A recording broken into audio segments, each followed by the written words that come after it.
information bi mi ngi noonu képp ku bokk waaja ëllëg ak ku ci bokkul te dëkk ci commune Darou Mousty fa ñuy bind affaire couverture maladie bi muy fukki million ak juróom yoo xam ne waa dëkk bépp ko bokk mu jël ne da koy def foofu te manees na cee ñaaw njort ndax woote woon na fi ba dëkk bépp ñëw jox ko ay photocopie carte d'identité mu ne woon day séddale xaalis ba tey ji xaalis ba gisuñu kum ko sédd te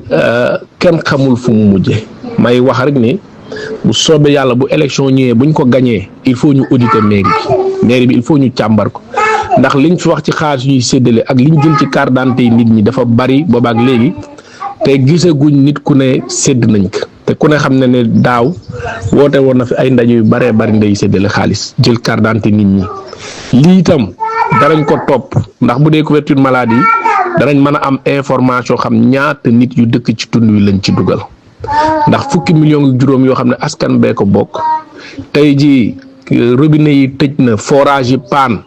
dëgg la wér-gu-yaram baax na waaye li gënoon a jàmp mooy comme am na loolu mu defoon ko ci ndox mi waa dëkk bépp naan moo gën mu jóg di politique gu boppam bëgg a falu tax mu jël fukki million ak juróom di ko dugal ci loolu bàyyi nit ñi ñuy mar ndax nit ki boo ko dugalee carte mu faju tam te amul ndox mum naan waxuma la feebar waaye lu raw feebar da koy dal donc kon na ñëpp xam ne ku ne am nga ci sa wàll waaye def bi muy def tam politique a tax mu koy def ndax dafa bëgg a ñëwaat laaj 3e mandat te gëwuma nag waa Darou Mousty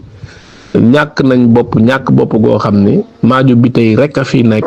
fu élection jotee mu ne moom rek moo yelloo nekk maire Darou ak ni mu yore dëkk bi nga xam ne ñëpp xam nañ ne yoru ko ci yor bu baax.